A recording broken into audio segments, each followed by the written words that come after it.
അദ്ദേഹം മറക്കരുതാത്ത ഒരു കാര്യമുണ്ട്, അദ്ദേഹത്തിന് ഒരു മകളുണ്ട്, ഒരു ഭാര്യയുണ്ട്. ആർക്ക് വേണ്ടിയിട്ടാണ് ഈ കിടന്ന് കുരയ്ക്കുന്നത് ലിസ്റ്റിന്? കൂടുതൽ ആൾക്കാർ ഒരു നേരത്തെ ഭക്ഷണം പോലും വാങ്ങിക്കാൻ കാശില്ലാത്തവരാ നിർമ്മാതാക്കളോ? മെജോറിറ്റി പേരേ ഉള്ളൂ. അത് നമ്മൾ അടക്കി ഭരിച്ച് ഒരു കാർന്നോർ അങ്ങനെ നിൽക്കുകയാണെങ്കിലോ? കാർന്നോറുടെ പേരെന്താണ്? രണ്ട് കാർന്നോന്മാരാണ് നമ്മുടെ അസോസിയേഷനിലുള്ളത്. ഇതൊരു അടച്ചിട്ട മുറിയിലാണെങ്കിൽ ഇവരെങ്ങനെയായിരിക്കും പെരുമാറുക? തീർത്ത് കളയുന്ന വിജയ് ബാബുവിനെ കമ്പനി കൊടുത്ത് ഞാൻ മാറി. ഞാൻ ആ കമ്പനിയെ കൊടുത്തിട്ടുള്ളൂ. സിനിമ എന്റെ പേരിലല്ല ചെയ്തേക്കുന്നത്. എന്റെ കുഞ്ഞിനെ, എന്റെ കൊച്ചിനെ ഞാൻ ഒരാൾക്ക് കെട്ടിച്ചു കൊടുത്തു എന്ന് വെച്ച് ഞാൻ അതിന്റെ അമ്മ അല്ലാതാവൂ? അത്രേ ഉള്ളൂ. That's all your honour. പട്ടിപ്പലിശക്കാരുടെ ഏജന്റായി ലിസ്റ്റിൻ വർക്ക് ചെയ്യുന്നു എന്ന് പറഞ്ഞിട്ട് ഞാനൊരു പോസ്റ്റ് ഇട്ടു. ആ പോസ്റ്റ് ഇടാനുള്ള കാരണം എന്ത്? കാരണം ഇവിടെയുള്ള പല നിർമ്മാതാക്കളുടെ കയ്യിൽ നിന്നും അവർ ഇൻഡിവിജ്വലായി ചെയ്തിരുന്ന സിനിമകൾ, അതായത് ഇത് പൊതുസമൂഹത്തിന് അറിയാത്ത കാര്യമാണ് ഞാൻ ഈ പറയുന്നത്. നമ്മുടെ ആസ്ഥാന ഗുണ്ടകളാണ് അവിടുത്തെ. മേശയിലടിച്ചൊക്കെ ഭയപ്പെടുത്തും. ആ ഭയപ്പെടുത്തുന്നതിന്റെ ഒരു കാഠിന്യം അറിയണമെങ്കിൽ ഇവർ അടിച്ച അടിയിൽ ആ മേശ ഒടിഞ്ഞുപോയി. അദ്ദേഹം ജനറൽ ബോഡിയിൽ വെച്ച് തന്നെ വേറൊരു നിർമ്മാതാവിന്റെ പോലീസ് അപ്പുറത്തും ഇപ്പുറത്തും നിൽക്കുമ്പോൾ മോത്തൊക്കെ അടിച്ചിട്ടുണ്ട്. സത്യത്തിൽ ഇവരൊന്നും പ്രൊഡ്യൂസേഴ്സ് ആവണ്ടല്ലോ, എല്ലാ ആക്ടേഴ്സാ. ഇന്നലെ ഭയങ്കര നാടകമായിരുന്നു. പിന്നെ ഞങ്ങൾ അവതരിപ്പിക്കുന്ന പുതിയ നാടകം എന്ന് പറഞ്ഞോണ്ടായിരുന്നു ഇന്നലെ സ്കൂട്ടറിൽ തുടങ്ങിയത് തന്നെ. ഇട്ട് വരാൻ നിനക്ക് നാണമില്ലേ? നീ മതത്തെയും കൂടെ വലിച്ചിടുവാണോ? ഇത് ഷോ ഓഫ് ആണോ അല്ലെ പട്ടി ഷോ ആണോ? കണ്ടിരുന്നു.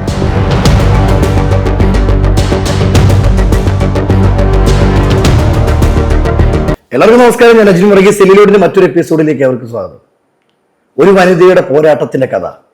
ആളുകൾ കൂട്ടമായി ആക്രമിക്കുമ്പോഴും ഞാൻ സത്യങ്ങൾ ആരുടെ മുഖത്ത് നോക്കിയും പറയും. ഒരത്തിന്റെ കുത്തകയല്ല പ്രൊഡ്യൂസർ അസോസിയേഷൻ എന്ന നിലപാട് കൂടി പറഞ്ഞ സാന്ദ്ര തോമസ് ആണ്. നമസ്കാരം. നമസ്കാരം. ഈ കറുപ്പിനൊരു കഥയുണ്ടോ? ആളുകൾ അത് പറയും, സാന്ദ്ര അജിനും കറുപ്പിട്ട് വന്നു. ഒരു കഥയില്ല.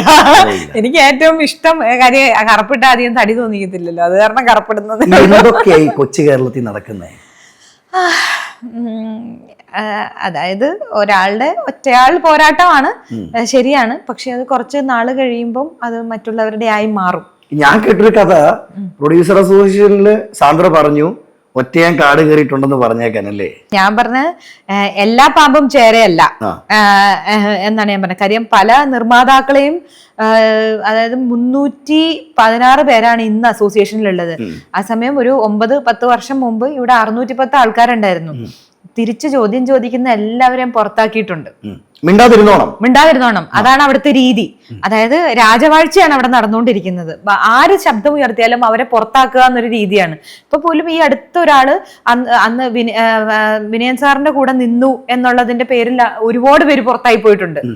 ഒരു സമയത്ത് അസോസിയേഷൻ വളരെ ശക്തമായി വിനയൻ സാർ മത്സരിക്കാൻ വന്നിരുന്നു. ആ സമയത്ത് ഒരുപാട് പേര് അദ്ദേഹത്തിന്റെ കൂടെ നിന്നിരുന്ന എല്ലാവരെയും പുറത്താക്കി. അപ്പം അതിൽ ഒരാള് മാത്രമാണ് തിരിച്ച് ഫൈറ്റ് ചെയ്ത്, അതായത് എന്റെ അവകാശമാണ് ഇത് എന്ന് പറഞ്ഞ് ഫൈറ്റ് ചെയ്ത് തിരിച്ചു കയറിയത്. അതിന് 8 വർഷം എടുത്തു തിരിച്ചിപ്പോ വോട്ടിംഗ് റൈറ്റ്സ് പുള്ളിക്ക് ആയതേ ഉള്ളൂ. ആളുടെ പേരെന്താണ്? സുധീർ എന്ന് പറഞ്ഞ പ്രൊഡ്യൂസർ. അപ്പൊ അതാണ് ഇവിടുത്തെ ഒരു രീതി. ഈ രാജാക്കന്മാര് പറയും അവർക്കെതിരെ ആരെന്ത് പറഞ്ഞാലും അവരെ പുറത്താക്കുക എന്നൊരു രീതി. രാജകീയ കാലഘട്ടം കഴിഞ്ഞില്ല, 2025. അവരത് അറിഞ്ഞിട്ടില്ല. അവർക്ക് ആരെങ്കിലും ഒന്ന് അവരെ അറിയിച്ചു കൊടുക്കണം ആ കാലഘട്ടം കഴിഞ്ഞു എന്നുള്ളത് അവരും അറിഞ്ഞിട്ടില്ല സാധനം. അപ്പൊ അതുകൊണ്ട് തന്നെ അങ്ങനെ എതിർത്ത് പറയുന്നവരെ തീർത്ത് കളഞ്ഞിട്ടുള്ള ഒരു അസോസിയേഷൻ ആണല്ലോ.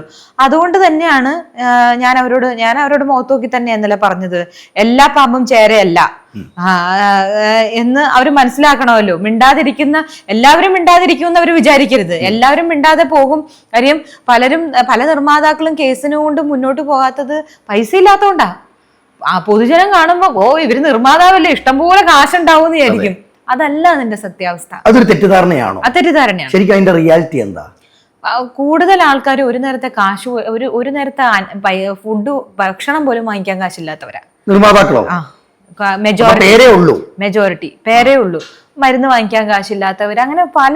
അതായത് നിങ്ങൾ കാണുന്നത് ഈ ആർട്ടിസ്റ്റുകൾ സിനിമയുടെ ഒരു കളറ് മാത്രമാണ്. അതിനപ്പുറത്ത് ഇതിനകത്ത് പൈസ മുടക്കി കഷ്ടപ്പെട്ട് എത്ര ഒരു വർഷം 300 സിനിമ ഇറങ്ങിയാൽ അതിൽ 3-4 ചിത്രങ്ങൾ മാത്രമാണ് വിജയിക്കുന്നത്.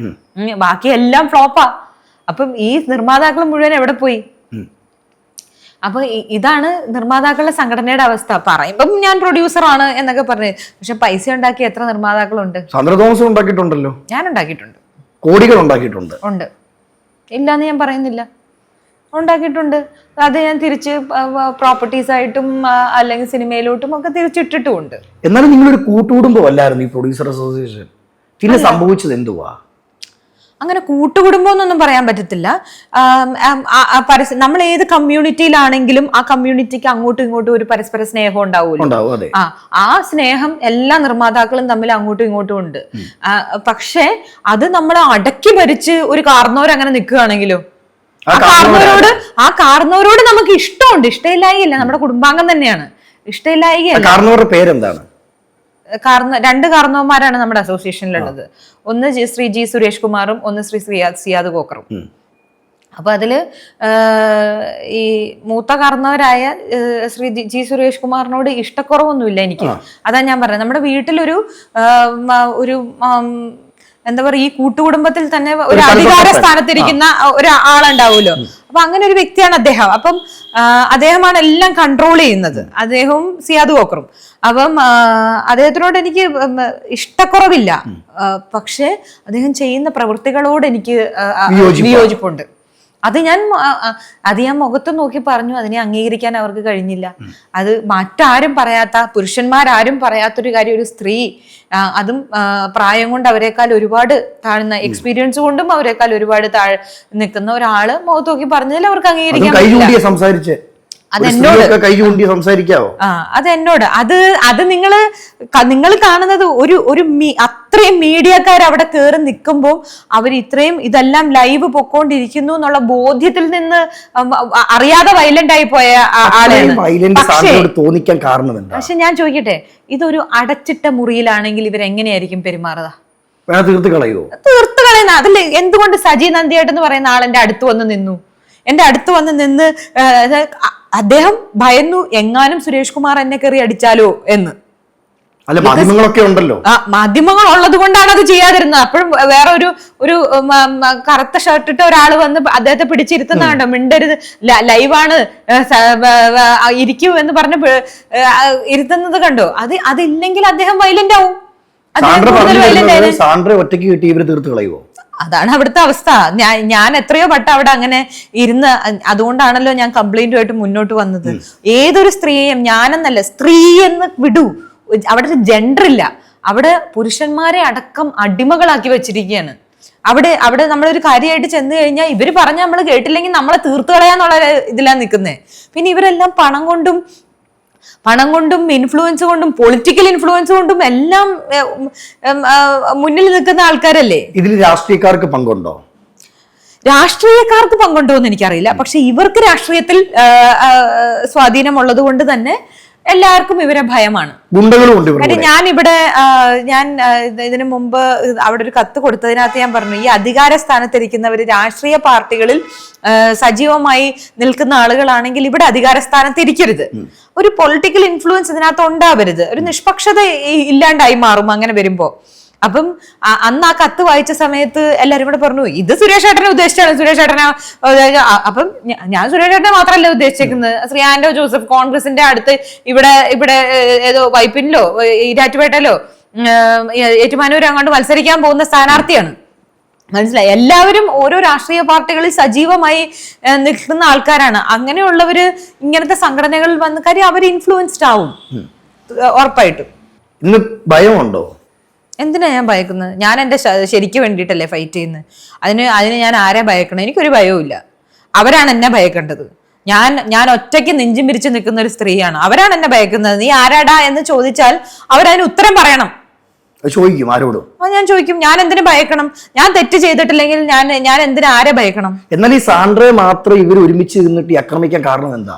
എന്റെ മാത്രമല്ല, എന്റെ മാത്രം ശബ്ദമേ നിങ്ങൾ കേൾക്കുന്നുള്ളൂ എന്നുള്ളതേ ഉള്ളൂ.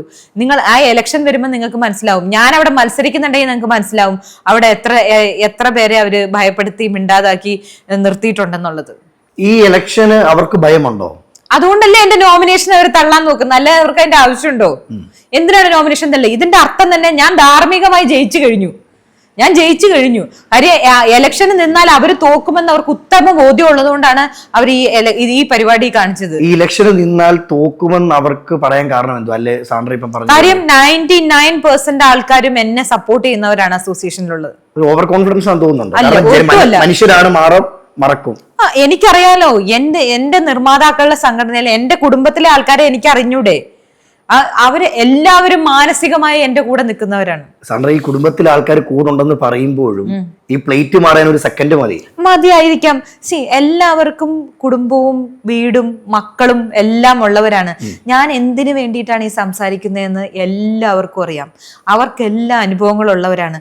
പക്ഷേ ഇവര് വർഷങ്ങളായിട്ട് ഇവിടെ ഇരിക്കുന്നതുകൊണ്ട് ഇവര് അൺടച്ചബിൾ ആയിട്ടിരിക്കുകയാണ്. എന്തുകൊണ്ട് സാന്ദ്ര സംസാരിക്കുന്ന പോലെ അവര് മുന്നിൽ വരുന്നില്ല? ഭയമാണ്. അതല്ലേ പറഞ്ഞത്, 600 പേരുണ്ടായിരുന്ന സംഘടന ഇന്ന് 300 പേരേ ഉള്ളൂ. അതിന്റെ കാരണം എന്താ? പറയുന്നവരെ അപ്പൊ പുറത്താക്കുകയാണ്. പിന്നെ നമ്മൾ കോടതിയും കേസുമായിട്ട് നടക്കണം. ഇതിന് ആര് പൈസ കൊടുക്കും? ഇതിന്റെ മെന്റൽ സ്ട്രെസ്, ഇതിന്റെ ഫിനാൻഷ്യൽ ആസ്പെക്ട്, ഇതിനകത്ത് ടൈം, എനർജി എല്ലാം പോവല്ലേ. ഇപ്പൊ തന്നെ കണ്ട സമാധാനം ഉണ്ടോ എനിക്ക്? ഇങ്ങനെ നടക്കല്ലോ. കോടതി കഴിയുമ്പോ ഇന്റർവ്യൂ കഴിയുമ്പോ അടുത്ത് ഫോണ്. ഇത് എനിക്കൊരു പേഴ്സണൽ ടൈം കിട്ടണ്ടേ? അതാ എനിക്കറിയില്ല. ഇതിനകത്ത് എന്റെ ഒരു പോസിറ്റീവ് ആംഗിൾ എന്ന് പറയുന്നത്, ഞാൻ എന്റെ മക്കൾക്ക് വേണ്ടിയിട്ട് ഒരു സ്പേസ് ഉണ്ടാക്കുകയാണ്. മനസ്സിലായത്? ഇന്നലെ ഞാൻ TV-യിൽ ഈ ഇത് അവര് കണ്ടിട്ട് ഞാൻ തിരിച്ച് വീട്ടിലോട്ട് കയറി വരുമ്പം എനിക്ക് വേണ്ടി ലൈം ജ്യൂസുമായിട്ട് വെളിയിൽ വന്ന് നിൽക്കുകയാണ് എന്നെ വെൽക്കം ചെയ്യാനായിട്ട് എന്റെ പിള്ളേര്.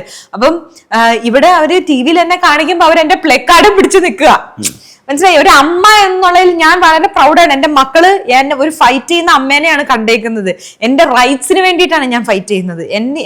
ഞാനൊരു അനീതിക്ക് വേണ്ടിയിട്ടല്ല ഞാൻ കൂട്ടു നിൽക്കുന്നത്. പ്രകസനത്തിനാണോ ഇതൊക്കെ ചെയ്യുന്നത്? ഒരിക്കലുമല്ല. എനിക്ക് ഫെയിമിനായിരുന്നെങ്കിൽ എനിക്ക് സിനിമയിൽ അഭിനയിച്ചാൽ പോരെ. അതല്ലേ എനിക്ക് ഈസി മാർഗം. പക്ഷെ ആളുകൾ പറയുന്നത് 3 സിനിമ 2 സിനിമ ചെയ്തിട്ടുള്ളൂ. അത് പ്രൊഡ്യൂസേഴ്സ് അസോസിയേഷനിൽ ഇരിക്കുന്ന വിവരമില്ലാത്ത ആൾക്കാർ പറയും. ആ വിവരമില്ലാത്ത വ്യക്തി എന്താ ശരിക്കും പറഞ്ഞതെന്ന് ഇന്നലെ അയാള് പറഞ്ഞ എന്താ, ഞാൻ സിനിമ ചെയ്തിട്ടില്ല എന്ന്. അസോസിയേഷന് തന്നെ രജിസ്റ്ററിലുണ്ട് എന്റെ പേര്, എന്റെ സിനിമകളുടെ സെൻസർ സർട്ടിഫിക്കറ്റുകൾ. പടത്തിന്റെ സക്രിയയുടെ ഗർഭിണികൾ, ഫ്രൈഡേ ഫസ്റ്റ് പടം, ഫ്രൈഡേ, സക്രിയയുടെ ഗർഭിണികൾ, മങ്കിപ്പെൻ, ആട്, പെരിച്ചാഴി, അടികപ്പ്യാരെ കൂട്ടമണി, മുദ്ദുഗൗ. ഇത്ര ലിസ്റ്റ് കയ്യിലുണ്ട്. മുദ്ദുഗൗ, പിന്നെ നല്ല നിലാവുള്ള രാത്രി, ലിറ്റിൽ ഹാർട്സ്. അങ്ങനെ 9 സിനിമകൾ സെൻസർ എന്റെ പേരിലാ ചെയ്തേക്കുന്നത്.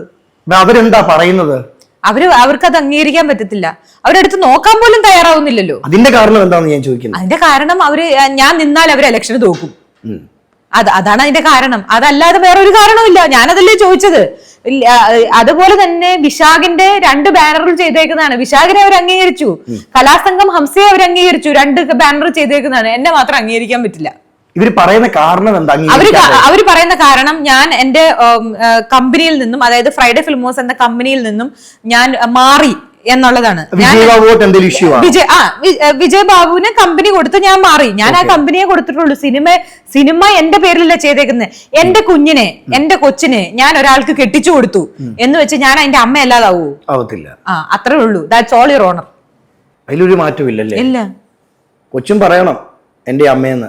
കൊച്ചു പറയേണ്ട ആവശ്യമില്ലല്ലോ. അത് അല്ലാതെ തന്നെ പ്രകൃതി അല്ല, എന്റെ DNA എല്ലാം അമ്മയല്ലേ. അമ്മേനെ ഒരിക്കലും ഒരാൾക്ക് മാറ്റാൻ പറ്റില്ലല്ലോ. മാറ്റാൻ പറ്റുമോ? ഉണ്ടാക്കിയ അമ്മേനെ ആർക്കും മാറ്റാൻ പറ്റില്ല. ഫ്രൈഡേ എന്ന് പറയുന്ന സിനിമ ഞാൻ എന്റെ സ്വന്തം പേരിൽ ചെയ്തേക്കുന്ന സിനിമയാണ്. അതിനുശേഷമാണ് ഫ്രൈഡേ ചെയ്ത് ഇന്നോവേറ്റീവ് ഫിലിം കോൺസെപ്റ്റ്സ് എന്ന് പറഞ്ഞ കമ്പനിയിലാണ്. അതിനുശേഷമാണ് ഫ്രൈഡേ ഫിലിം ഹൗസ് ഉണ്ടാവുന്നത്. ഫ്രൈഡേ ഫിലിം ഹൗസിലാണ് സക്രിയയുടെ ഗർഭിണികൾ മുതൽ ചെയ്യുന്നത്. അതെ. അപ്പൊ മങ്കിപ്പന്റെ അവസാനത്തോടുകൂടിയാണ് വിജയ് വരുന്നത്. പക്ഷെ ഇപ്പൊ വിജയ് ബാബുവിന്റെ കമ്പനിയാണ് ഫ്രൈഡേ ഫിലിം ഹൗസ്. എനിക്ക് അതിനകത്ത് യാതൊരു അവകാശം. അത് ഇവിടെ പ്രത്യേകിച്ച് പറയേണ്ട ആവശ്യമില്ലല്ലോ. അത് എല്ലാവർക്കും അറിയാവുന്ന കാര്യമാണ്. അറിയാത്ത ഓഡിയൻസ് ഉണ്ട്. അല്ല, അറിയാത്ത ഓഡിയൻസ് ഇല്ല. കേരളത്തിൽ എല്ലാവർക്കും അറിയാം.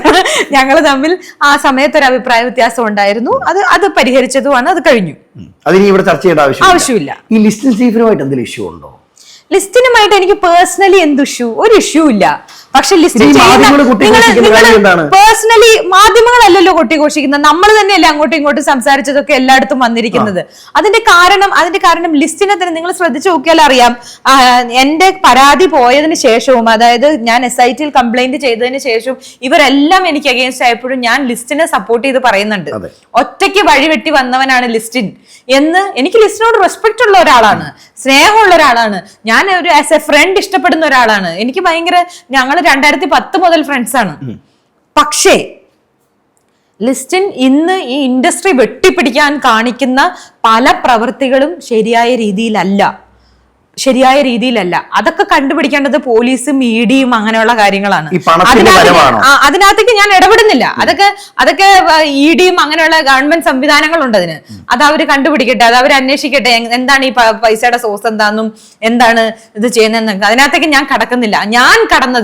ഞാൻ പ്രതികരിച്ചത്, ഞാൻ ലിസ്റ്റിനെതിരെ ഒരു പോസ്റ്റ് ഇട്ടു സോഷ്യൽ മീഡിയയിൽ. എന്തുകൊണ്ട് വട്ടിപ്പലിശക്കാരുടെ ഏജന്റായി ലിസ്റ്റിൻ വർക്ക് ചെയ്യുന്നു എന്ന് പറഞ്ഞിട്ട് ഞാനൊരു പോസ്റ്റ് ഇട്ടു. ആ പോസ്റ്റ് ഇടാനുള്ള കാരണം എന്ത്? കാരണം ഇവിടെയുള്ള പല നിർമ്മാതാക്കളുടെ കയ്യിൽ നിന്നും അവർ ഇൻഡിവിജ്വലായി ചെയ്തിരുന്ന സിനിമകൾ, അതായത് ഇത് പൊതുസമൂഹത്തിന് അറിയാത്ത കാര്യമാണ് ഞാൻ ഈ പറയുന്നത്.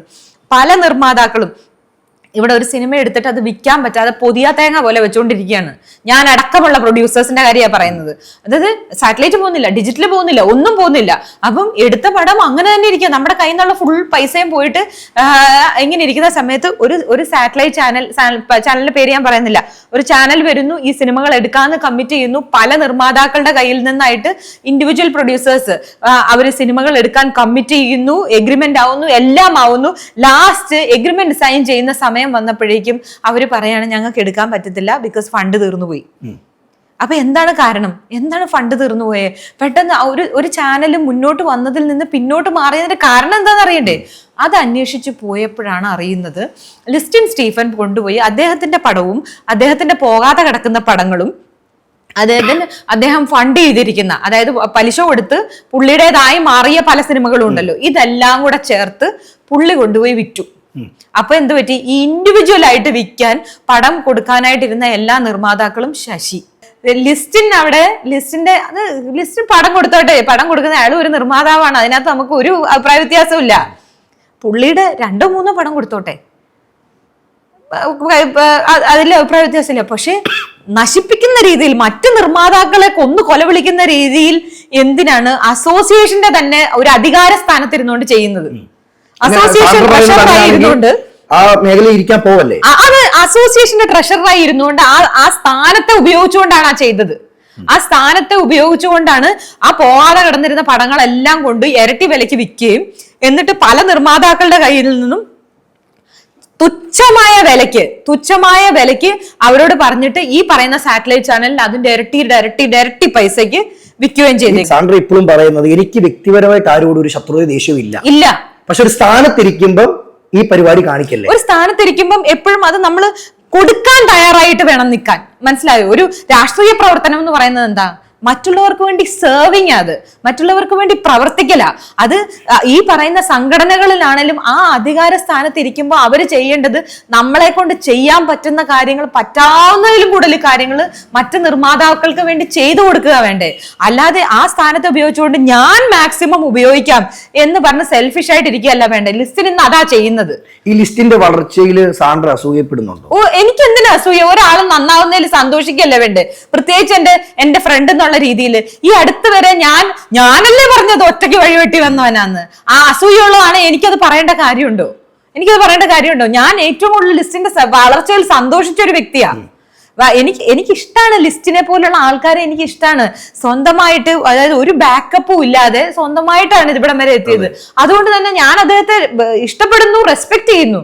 പക്ഷേ അത് ഒരു പോയിന്റ് കഴിയുമ്പം അവര് വന്ന വഴിയെല്ലാം മറന്നുപോയിട്ട് മറ്റുള്ളവരെ ഉപദ്രവിക്കുന്ന രീതിയിലോട്ട് മാറുമ്പോൾ വെട്ടിപ്പിടിക്കൽ മാത്രം ഉദ്ദേശമായി മാറുന്നിടത്താണ് സുഹൃത്തുക്കൾ വേണ്ടേ അതിനെ കറക്റ്റ് ചെയ്യാൻ, അല്ലേ?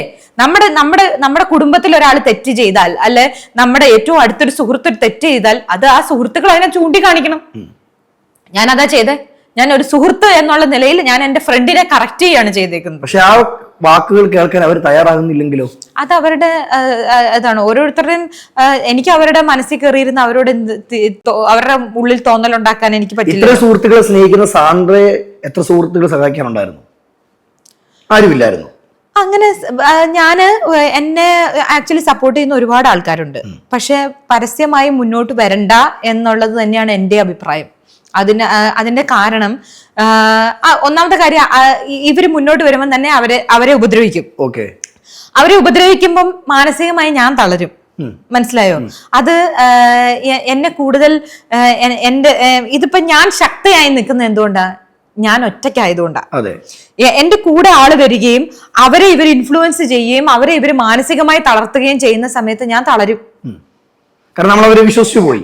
അവര് വിശ്വസിച്ചു പോയതല്ല, എന്റെ കൂടെ നിന്നതിനാണല്ലോ അവരത് സഫർ ചെയ്യേണ്ടി വരുന്നത്, അവരത് അനുഭവിക്കേണ്ടി വരുന്നത്, അവർ ഈ മാനസിക പീഡനം അനുഭവിക്കേണ്ടി വരുന്നത് എന്റെ കൂടെ നിന്നോണ്ടാണല്ലോ എന്ന് ആലോചിക്കുമ്പോൾ എനിക്ക് വിഷമം വരും. അതുകൊണ്ട് തന്നെ ഞാൻ ഒറ്റയ്ക്ക് നിൽക്കാനാണ് ഞാൻ ആഗ്രഹിക്കുന്നത്. ഇനി അങ്ങോട്ടും അങ്ങനെ തന്നെ. ഞാൻ ആരോട് അഭ്യർത്ഥിച്ചിട്ടില്ല നിങ്ങൾ എനിക്ക് വേണ്ടി ഒരു പോസ്റ്റ് ഇടാവോ, അല്ലെ നിങ്ങൾ എന്റെ കൂടെ നിൽക്കാവോ, അല്ലെ നിങ്ങൾ എനിക്കൊരു പിന്തുണ തരാവോ എന്ന് ഞാൻ ഇതുവരെ ആരോടും ചോദിച്ചിട്ടില്ല. ഇങ്ങോട്ട് പറഞ്ഞു വന്നവരോടും ഞാൻ തടുക്കുക ചെയ്ത് വേണ്ട. പ്രമുഖരായ നടന്നടിമാര് സാന്ദ്രയെ വിളിച്ചിട്ട് ഞങ്ങൾ ധൈര്യമായിട്ട് കൂടെ ഉണ്ട്. ഒത്തിരി പേര് പറഞ്ഞിട്ടുണ്ട്. പ്രമുഖരായിട്ടുള്ളവർ പറഞ്ഞിട്ടുണ്ട്. ആരൊക്കെയാ? അതെന്തിനാ ഞാൻ പറയുന്നത്? പ്രമുഖരെന്ന് നിങ്ങൾ തന്നെ പറഞ്ഞു കഴിഞ്ഞല്ലോ. അത് ഞാൻ അങ്ങനെയുള്ളവർ പറഞ്ഞിട്ടുണ്ട്. അത് ആരാന്നുള്ളത് എനിക്ക് പറയേണ്ട കാര്യം. ഈ സാന്ദ്രയ്ക്ക് എപ്പോഴെങ്കിലും ജീവിതത്തിൽ തോന്നിയിട്ടുണ്ടോ ഇവരെല്ലാരും പറയുന്നുണ്ട് സാന്ദ്ര ഞങ്ങൾ സപ്പോർട്ട് ചെയ്യുന്നുണ്ട്, കൂടെ ഉണ്ട്, ഇവര് സാന്ദ്ര ഇട്ട് കൊടുക്കുവാണോ? എവിടെ ഇട്ട് കൊടുക്കണം? ഈ ആളുകളിലേക്ക്, ജനങ്ങളിലേക്ക് സാന്ദ്രയുടെ പുറകെ ഞങ്ങൾ കളിച്ചോളാം, പക്ഷെ അവരുടെ ഫേസ് അവർ കൊണ്ടുവരുന്നുമില്ല. ഇല്ല, ഞാൻ ബുദ്ധിയില്ലാത്ത കഴുതിയൊന്നും അല്ലല്ലോ ആരെങ്കിലും പറയുന്ന കേട്ടിട്ട് അങ്ങനെ കിടന്ന് തുള്ളാൻ. ഞാൻ എൻ്റെ റൈറ്റ്സിന് വേണ്ടിയിട്ടാണ് ഞാൻ സംസാരിക്കുന്നത്. ഞാൻ മറ്റുള്ളവരുടെ അവര് പറയുന്നത് ഇവര് പറയുന്നത് കേട്ടിട്ടൊന്നുമല്ല. എല്ലാവർക്കും അനുഭവങ്ങളുള്ളവരാണ്, എല്ലാവർക്കും അനുഭവങ്ങളുണ്ട്. എല്ലാവരും ഈ നമ്മുടെ അസോസിയേഷന്റെ ഭാഗമായി നിൽക്കുന്നവരെല്ലാം എന്നേക്കാൾ കൂടുതൽ സഫർ ചെയ്തിട്ടുള്ള ആൾക്കാരാണ്. അപ്പം ആ പെയിൻ എന്താന്ന് അവർക്ക് എല്ലാവർക്കും അറിയാം. അതുകൊണ്ട് തന്നെ എന്നെ അവർ ഇട്ടുകൊടുക്കലൊന്നുമില്ല. അവിടെ നിങ്ങൾ ഇന്നലത്തെ മീറ്റിംഗ് കണ്ടാൽ തന്നെ അറിയാം, അവിടെ ഇരുന്നവരെല്ലാവരും മാനസികമായി എന്നെ പിന്തുണയ്ക്കുന്നവരാണ്. ഒരു ക്ലിപ്പിംഗ് എനിക്ക് ഉണ്ടോന്ന് അറിയില്ല, ഉണ്ടെങ്കിൽ നിങ്ങൾ ഇതിന്റെ കൂട്ടത്തിൽ ഇട്ട് കൊടുക്കണം. സിയാദ് കോക്കറിന്റെ അടുത്തിരുന്ന ശ്രീ സജി നന്ദ്യാട്ട്, അദ്ദേഹത്തെ ഒരു സ്ത്രീ വിരുദ്ധനായിട്ടാണ് പൊതുസമൂഹം കാണുന്നത്. പക്ഷേ സിയാദ് കോക്കർ അവിടെ ഇരുന്ന് വൃത്തികേട് പറഞ്ഞ സമയത്ത് സജി നന്ദ്യാട്ട് എഴുന്നേറ്റ് അവിടെ നിന്ന് മാറിപ്പോയിരുന്നു. അത് അദ്ദേഹത്തിന്റെ എന്താ പറയാ, എനിക്ക് അതിന്റെ ഒരു വാക്ക് കിട്ടുന്നില്ല. അത്രയും അത് എത്ര പേർക്ക് ചെയ്യാൻ പറ്റും? സിയാദ് കോക്കറിനെ പോലെ ഒരു സീനിയർ ആയിട്ടുള്ള ഒരാള് അത്രയും ആളുകളുടെ മുന്നിൽ വെച്ച് എനിക്കിത് താല്പര്യം ഇല്ല എന്നുള്ളത് കൊണ്ടാണല്ലോ പുള്ളി എഴുന്നേറ്റ് മാറി അവിടെ നിന്ന് മാറിപ്പോയിരുന്നത്. അത് അദ്ദേഹത്തിന്റെ വ്യക്തിത്വമാണ്. അതിനെ നമ്മൾ നല്ലത് കണ്ടാൽ നല്ലതാന്ന് പറയണല്ലോ. ശ്രീ സജി നന്ദ്യാട്ട് എനിക്കെതിരെ വന്നിട്ടുള്ള ഒരാളാണ്. എനിക്കെതിരെ പബ്ലിക്കായിട്ട് വന്നിട്ടുള്ള ഒരാളാണ്. പക്ഷെ അദ്ദേഹം നല്ലത് ചെയ്യുമ്പോൾ അദ്ദേഹം നല്ലതാ ചെയ്തതെന്ന് പറയണ്ടേ? ഞാൻ എനിക്കെതിരെ വളരെ ശക്തനായി നിന്നൊരു വ്യക്തിയാണ് അയാള്. പക്ഷേ ഇന്നലെ ഞാൻ അവിടെ നിന്ന് സംസാരിച്ചുകൊണ്ടിരിക്കുമ്പോ അദ്ദേഹം തൊട്ടടുത്ത് വന്ന് എന്റെ ബാക്കിൽ വന്ന് നിൽക്കുന്നുണ്ട്. ഞാൻ ശ്രദ്ധിച്ചിട്ടേ ഇല്ല. അദ്ദേഹം വന്ന് നിന്ന് പലരെയും തടുക്കാൻ ശ്രമിച്ചുകൊണ്ടിരിക്കുന്നുണ്ട്. അപ്പൊ ഞാൻ ഇതെല്ലാം കഴിഞ്ഞ് താഴെ ഇറങ്ങി വന്നപ്പം ന്യായത്തിന് വേണ്ടി സംസാരിക്കുന്ന സജിച്ചേട്ടൻ ഇവിടെ എന്തുകൊണ്ട് ന്യായം പറഞ്ഞില്ല എന്ന് ഞാൻ ചോദിച്ചപ്പം അദ്ദേഹം പറഞ്ഞു, ഇല്ല ഞാൻ ബൈലോ പ്രകാരം അവര് ചെയ്തത് തെറ്റാണ്, അത് ഞാൻ പറഞ്ഞു എന്നൊക്കെ പുള്ളി പറയുന്നുണ്ട്. അതിനുശേഷമാണ് എന്നെ ആൾക്കാർ വീഡിയോ കാണിച്ചു തരുന്നത്. പുള്ളി എന്റെ ഒപ്പം വന്ന് നിൽക്കുന്നതും പുള്ളി അതിനെ തടുക്കാൻ ശ്രമിക്കുന്നതും ഒക്കെ. അപ്പൊ അതിന് ശേഷം അദ്ദേഹം എന്നോട് പറഞ്ഞു, എനിക്കൊരു ഭയം ഉണ്ടായിരുന്നു, അവരെങ്ങാനും കയറി അടിക്കാൻ വരുമോ, അപ്പൊ സാന്ദ്രയ്ക്ക് ഒരു ധൈര്യം വേണമല്ലോ, എന്താണേലും കൂടെ ഒരാളുണ്ടെന്നുള്ളൊരു ഒരു ബ്രദർ എന്നുള്ള രീതിയിലെങ്കിലും. നമ്മളെല്ലാരും കുടുംബാംഗങ്ങളാണല്ലോ. അൾട്ടിമേറ്റ്ലി നമ്മളെല്ലാവരും ഒരു കുടുംബത്തിന്റെ ഭാഗമായിട്ടുള്ള ആൾക്കാരാണ്. ഈ മീഡിയനെ മുഴുവൻ അവിടെ വിളിച്ചു കയറ്റിയത് ഇവര് തന്നെയാണ്. അത് എന്നെ ഹ്യൂമിലിയേറ്റ് ചെയ്യാൻ വേണ്ടി ഇന്നേ വരെ ഒരു സ്ക്രൂട്ടണിക്ക് മീഡിയക്കാരെ അകത്ത് കയറ്റുന്ന കണ്ടിട്ടുണ്ടോ? ഇല്ല. അത് എന്നെ ഹ്യൂമിലിയേറ്റ് ചെയ്യാൻ വേണ്ടി ശ്രീ സുരേഷ് കുമാറിനുണ്ടായ ഒരു തോന്നലാണ് ഓക്കെ കയറി വരട്ടെ എന്നുള്ളത്. അവരുടെ കയ്യിൽ നിന്ന് പോയത് എപ്പോഴാണ് തോന്നിയോ?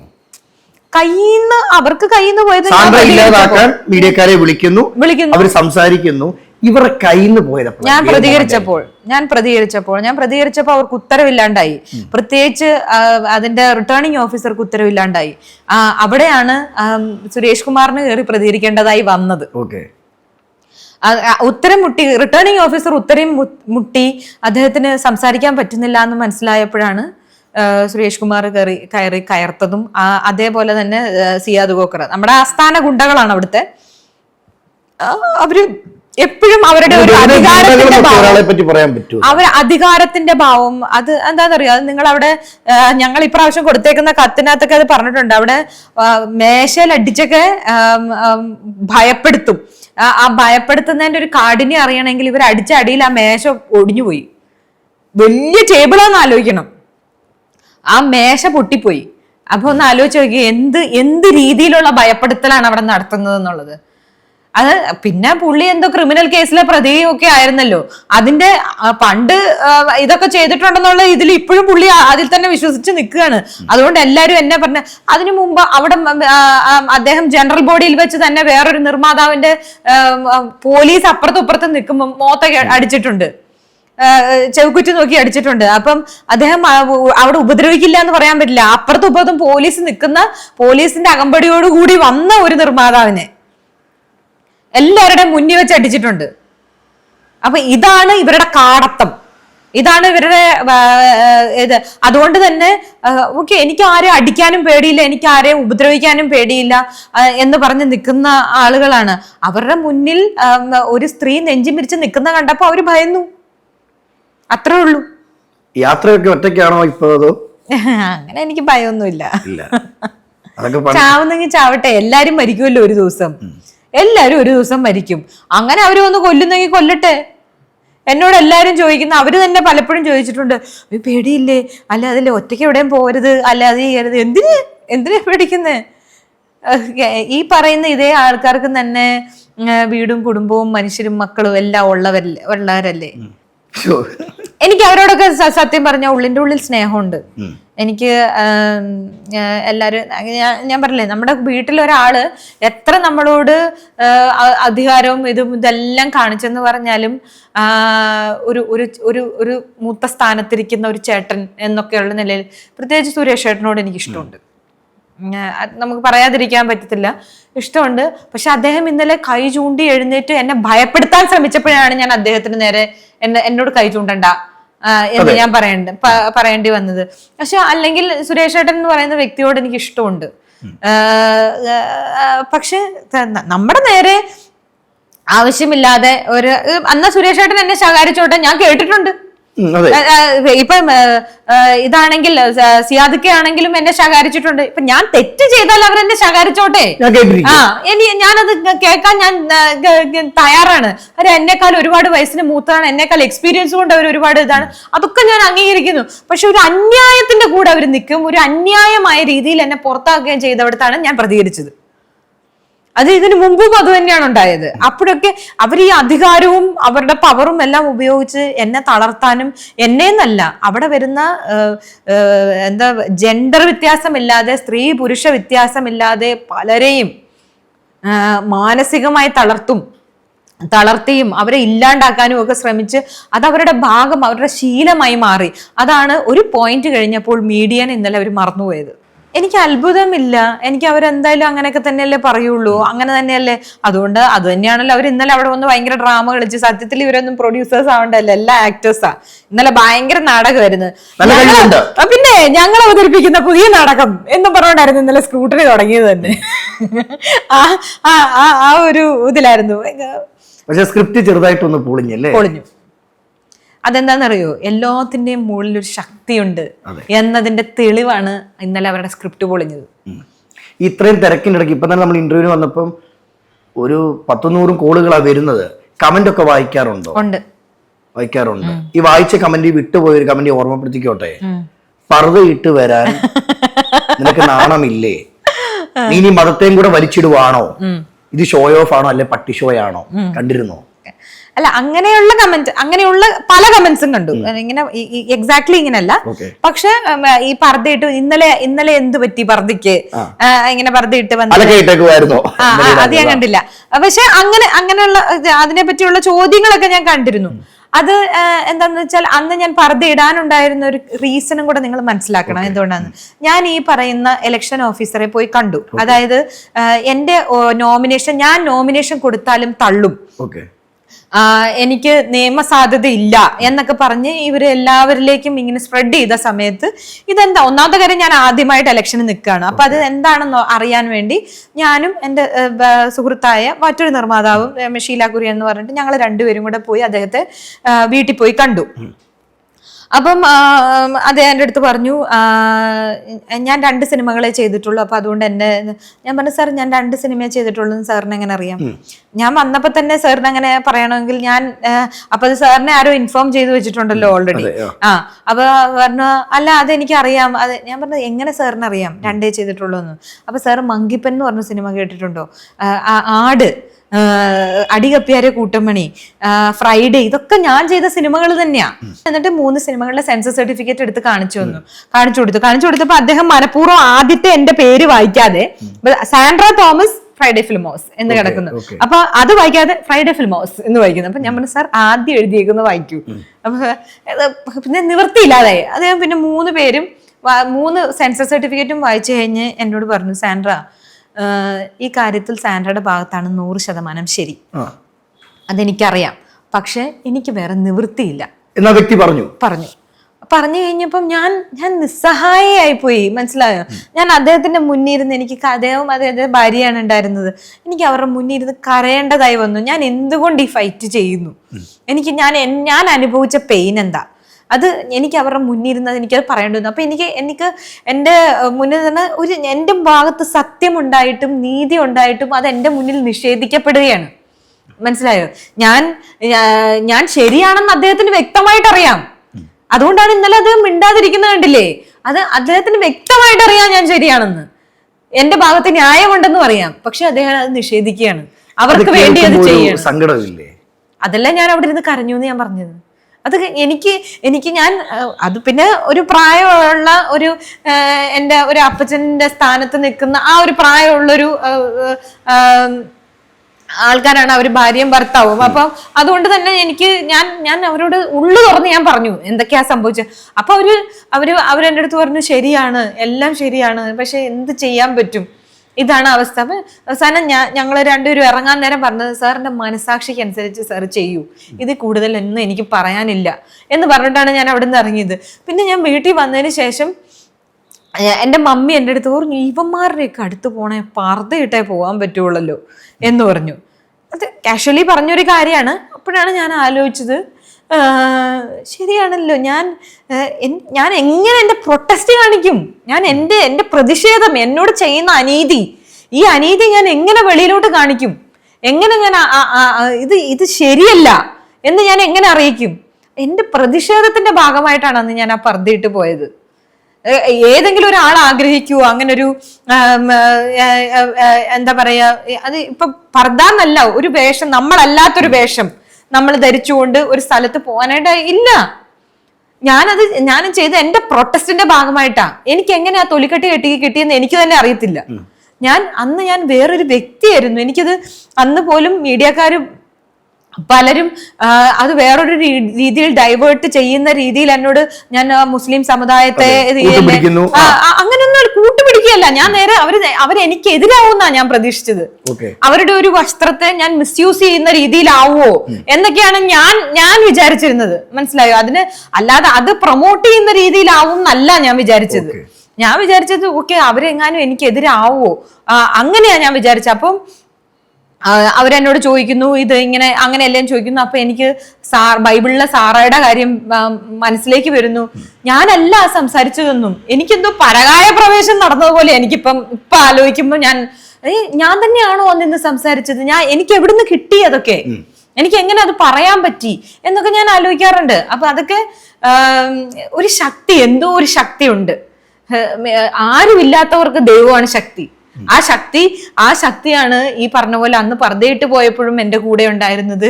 ഇന്നലെ അസോസിയേഷന്റെ അവിടെ ചെന്നപ്പം സുരേഷ് കുമാറിന്റെ മനസ്സിൽ ആ മീഡിയക്കാരെ മുഴുവൻ അകത്ത് കയറ്റാനായിട്ട് തോന്നിപ്പിച്ച ശക്തി എല്ലാം ഒരു ശക്തിയുണ്ട്. അതിൽ ഞാൻ വിശ്വസിക്കുന്നു. സത്യത്തിൽ ഞാനൊരു മതത്തിലും വിശ്വസിക്കാത്ത ഒരാളാണ്. പക്ഷെ ഇന്ന് ഞാൻ എന്താ പറയാ, അങ്ങനെ ഒരു ഇതില്ലെങ്കിൽ എങ്ങനെയാണ് ഇതെല്ലാം സംഭവിക്കുക? ഈ പറയുന്ന കാര്യം വേറെ ആരും എനിക്ക് സപ്പോർട്ടിനില്ല, വേറെ ആരും എനിക്ക് വേണ്ടി വന്ന് സാക്ഷി പറയില്ല. ഞാൻ കണ്ടതാ അല്ല ഇത് ചെയ്തതാന്ന് ആരും സാക്ഷി പറയാനില്ല. ഞാൻ ഒറ്റയ്ക്കെല്ലാം പറയുന്നത്. ഇപ്പൊ ഇന്നലെ അവിടെ നടന്നത്, ഇന്നലെ ഈ മാധ്യമ പ്രവർത്തകരൊന്നും ഇല്ലെങ്കിൽ എന്താ അവിടെ സംഭവിക്കുക? സാധാരണ പത്രിക തള്ളി, അത്രേ ഉള്ളൂ. അത് വാലിഡ് അല്ല, അതുകൊണ്ട് തള്ളി. എന്നിട്ട് പോലും ഇന്നലെ ഈ നാമനിർദ്ദേശ സ്ക്രൂട്ടണിക്ക് ആവുന്നതിന് മുമ്പ് തന്നെ പല മാധ്യമങ്ങളിലും ഓൾറെഡി വന്നു കഴിഞ്ഞു, എലിജിബിൾ അല്ലാത്തത് കൊണ്ട് തള്ളും എന്ന് പറഞ്ഞു. ഓൾറെഡി വന്നു കഴിഞ്ഞു. അപ്പം അവിടെയൊക്കെ എന്തോ ഒരു ശക്തി ഇത് ചെയ്തിട്ടുണ്ട്. അതിൽ ഞാനിപ്പോ വിശ്വസിക്കുക, അല്ലാതെ ഞാൻ എന്താ ചെയ്യാ? എനിക്കിപ്പം അതുകൊണ്ട് തന്നെ എന്റെ ഭാഗത്ത് ശരിയുള്ളത് കൊണ്ട് ഇത് അന്തിമ വിജയം എനിക്ക് തന്നെ ആയിരിക്കും എന്ന് ഞാൻ പ്രതീക്ഷിക്കുന്നുണ്ട്. 100%. നീതിയെ വിജയിക്കുള്ളൂ. എത്രയൊക്കെ നമ്മൾ എന്തൊക്കെ കറക്ക് കുത്തി ആരൊക്കെ എന്തൊക്കെ ചെയ്തെന്ന് പറഞ്ഞാലും, അതാ ഞാൻ പറഞ്ഞേ, ഒരാളും എന്റെ കൂടെ വേണ്ട. ഞാൻ പറയുന്ന കാര്യത്തിൽ എനിക്ക് നല്ല ബോധ്യമാണ്. അതുകൊണ്ട് തന്നെ അവസാനം വരെ ഞാൻ അതിനു വേണ്ടി നിൽക്കുകയും ചെയ്യും. ഇപ്പൊ കേസുകളൊക്കെ നടക്കുന്നുണ്ടോ? ഉണ്ട്. ഇപ്പോഴത്തെ കാര്യങ്ങൾ എന്തൊക്കെയാ? ഇന്നലെ അവർ തള്ളിയതിന് അഗേൻസ്റ്റ് ഞാൻ കോടതിയിൽ ഹർജി ഫയൽ ചെയ്തിട്ടുണ്ട്. പിന്നെ അതിന്റെ ഇടയിൽ ഞാനിപ്പോ ഈ നോമിനേഷൻ കൊടുക്കുന്നു എന്ന് പറഞ്ഞപ്പം ലിസ്റ്റിൻ കൊണ്ടുപോയി ഇത് കൊടുത്തല്ലോ, ഡിഫമേഷൻ കേസ് കൊടുത്തിട്ടുണ്ട്. ലിസ്റ്റിന്റെ പണം ഉപയോഗിച്ചാണ് ലിസ്റ്റിന് എനിക്കെതിരെ ഇനിയിപ്പോ അടുത്ത കേസ് വരുമായിരിക്കും. അപ്പം ലിസ്റ്റിൻ സ്റ്റീഫൻ എന്ന വ്യക്തി ചെയ്യാവുന്നതെല്ലാം ചെയ്യട്ടെ, അദ്ദേഹത്തിനെ കൊണ്ട് പറ്റാവുന്നതെല്ലാം അദ്ദേഹം ചെയ്യട്ടെ. അദ്ദേഹം മറക്കരുതാത്ത ഒരു കാര്യമുണ്ട്, അദ്ദേഹത്തിന് ഒരു മകളുണ്ട്, ഒരു ഭാര്യയുണ്ട്. ഇതൊക്കെ സ്ത്രീകളാണ്. അദ്ദേഹത്തിന്റെ അടുത്ത സുഹൃത്തുക്കൾ സ്ത്രീകളുണ്ടാവാം. ഇവരൊക്കെ സ്ത്രീകളാണ്. അവര് വേണം ഇതിനെ ചോദ്യം ചെയ്യാൻ. അവര് വേണം സത്യത്തില് നിങ്ങൾ എന്താണ് ഈ കാണിക്കുന്നതെന്നെങ്കിലും ചോദിക്കാനായിട്ട്. ആ സ്ത്രീകൾക്ക് നട്ടലുണ്ടെങ്കിൽ അവര് കേൾക്കട്ടെ. അവരോടുകൂടിയായിട്ടാണ് ഞാൻ ഈ പറയുന്നത്. കേൾക്കുന്നുണ്ടെങ്കിൽ അവരോട് തന്നെ പറഞ്ഞു. അല്ല, ഞാൻ പറഞ്ഞല്ലോ, അത് അവര് വേണം ഇതിനെ ചോദ്യം ചെയ്യാനായിട്ട്. എന്താണ് ഈ ചെയ്യുന്നത്? എന്തിനു വേണ്ടിയിട്ടാണ് ഈ കിടന്ന്, ആർക്ക് വേണ്ടിയിട്ടാണ് ഈ കിടന്ന് കുരയ്ക്കുന്നത്? ലിസ്റ്റിന് എന്തോ ഇത് എന്താണ് ഈ കുരയ്ക്കുന്നവർ കുരച്ചുകൊണ്ടിരുന്നോട്ടെന്ന് സാന്ദ്ര പറയുന്നത്. അത്രേ ഉള്ളൂ. അത് പട്ടിയായാലും മനുഷ്യനായാലും ആരായാലും ഒരു വിജയം കാണുമെന്ന് ഉറപ്പാണ് എനിക്ക്. ഞങ്ങൾ എത്ര നാൾ കാത്തിരിക്കണം? എനിക്കറിയില്ല. എന്റെ കയ്യിലല്ലല്ലോ ഒന്നും. ആ വിജയം വരുന്നിടം വരെ പോരാടും ഉറപ്പായിട്ടും. അതാരൊക്കെ വിജയം എന്നതിനപ്പുറത്തെ വിജയം ശരിക്കും പറഞ്ഞ ജയപരാജയങ്ങളൊക്കെ ഇതിനകത്ത് രണ്ടാമത്തെ കാര്യമാണ്. ഞാനിപ്പം ഞാൻ അവരെന്റെ പത്രിക തള്ളി, ഞാനിപ്പോ ഞാൻ വിജയിച്ചാ നിൽക്കുന്നത്. അതുപോലെ തന്നെ സാങ്കേതികമായി പല കാര്യങ്ങളും ജയവും വിജയവും ഒക്കെ വന്നേക്കാം. ഞാൻ എൻ്റെ ഉള്ളിലെ ഒരു ശരിയുണ്ടല്ലോ, എൻ്റെ ഉള്ളിലെ ഒരു ഒരു ധാർമ്മിക ബോധം ഉണ്ടല്ലോ, ഇതിനെയൊക്കെ ഞാൻ സാറ്റിസ്ഫൈ ചെയ്യുന്നുണ്ടോ എന്നുള്ളതാണ് ഞാൻ നോക്കുന്നത്. എൻ്റെ ഉള്ളിലെ ശരികൾക്ക് വേണ്ടിയിട്ടാണോ ഞാൻ നിൽക്കുന്നത്? എൻ്റെ ഈ സമയത്തെ എനിക്ക് ശരിയെന്ന് തോന്നുന്ന കാര്യങ്ങൾക്ക് വേണ്ടിയിട്ടാണ് ഞാൻ എപ്പോഴും സംസാരിച്ചിട്ടുള്ളൂ. ആ നിലപാടിൽ നിന്ന് ഞാൻ ഇന്ന് വരെ പുറകോട്ട് പോയിട്ടില്ലല്ലോ ഒരു കാര്യത്തിലും. ഞാൻ പറഞ്ഞ ഇപ്പം മനുഷ്യർ ഇവോൾവ് ആവാം, പല കാര്യങ്ങളിലും മാറി ഇപ്പൊ തെറ്റ് സംഭവിക്കുന്ന കാര്യത്തിൽ ഞാൻ ഇപ്പം കഴിഞ്ഞ ദിവസം തന്നെ ഒരു മീഡിയയിൽ ഇന്റർവ്യൂ, ഞാനും ലിസ്റ്റിനുമായിട്ട് കേട്ടോന്ന് എനിക്ക് അറിയത്തില്ല, ഞാൻ ലിസ്റ്റിനുമായിട്ടുള്ളൊരു ഇന്റർവ്യൂവില് ലിസ്റ്റിൻ അസോസിയേഷന്റെ ഒരു കമ്മിറ്റി മീറ്റിംഗിൽ പറഞ്ഞൊരു കാര്യം അറിയാതെ ഞാൻ അതിനകത്ത് പറഞ്ഞുപോയി. അത് കഴിഞ്ഞ് പറഞ്ഞത് എനിക്ക് അറിയാതെ പറ്റിപ്പോയതാ. മറ്റൊരു പ്രൊഡ്യൂസറിന്റെ കാര്യം പറയാൻ ഞാനാരാ? മറ്റൊരു പ്രൊഡ്യൂസറിന്റെ കാര്യം പറയേണ്ട കാര്യം എനിക്കില്ല. അതെനിക്ക് അറിയാതെ ഒരു സ്ലിപ്പ് ഓഫ് ടങ്ങിൽ വന്നു പോയതാണ്. അദ്ദേഹം അവിടെ എല്ലാവരുടെയും മുന്നിൽ വെച്ച് ആക്സെപ്റ്റ് ചെയ്തൊരു കാര്യം. അപ്പൊ അത് ഒരു പോയിന്റിൽ അത് അവര് ന്യൂസ് 18 വെച്ചിട്ടായിരുന്നു. അപ്പൊ കുറച്ച് കഴിഞ്ഞപ്പോ ചാനൽ ചർച്ചയാന്നുള്ള കാര്യം നമ്മളങ്ങ് മറന്നുപോയി.